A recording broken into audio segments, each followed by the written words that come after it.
I'm Mike Bluehair, and this is The Pig State Cost Way Too Much Freaking Money.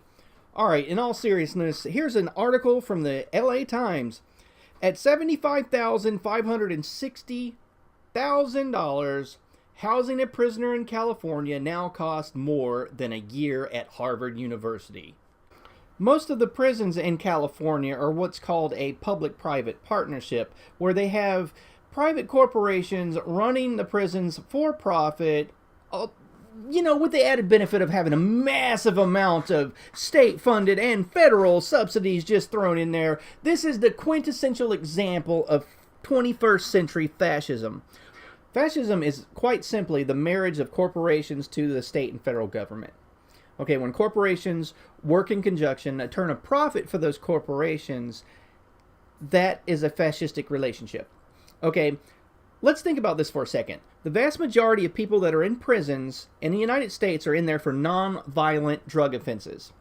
So we have government working with corporations to turn non-violent, quote-unquote criminal offenders into money farms for these private corporations. It's just repugnant, and it just flies in the face of logic and reason that people will allow themselves to be robbed by government because taxation is theft. Everybody with more than a room temperature IQ knows this. Okay, allows themselves to be robbed and then to have the government tell them that this is a service that they're providing the good people of California. California has to pay for the privilege of having these nonviolent drug offenders kept in prison when they could be using some of that money to educate these people. If you look at the way Europe deals with prisons, it's all about reforming people.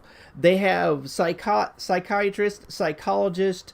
They try to educate prisoners because they understand the salient fact that a lot of people that end up becoming criminals are criminals because of lack of economic opportunity. They feel like they're hopeless. They're people that fall through the cracks in a society. So let's scroll down and have a look at this article.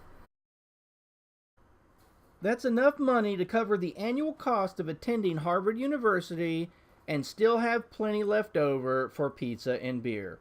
Governor Jerry Brown's spending plan for the fiscal year that starts July 4th includes a record $11.4 billion for the Corrections Department. Adding insult to injury, here's the part that's really crazy. While predicting that there will be 11,500 fewer inmates in 4 years because voters in November approved early release for many inmates. So the will of the people says, let's be lenient on the prisoners.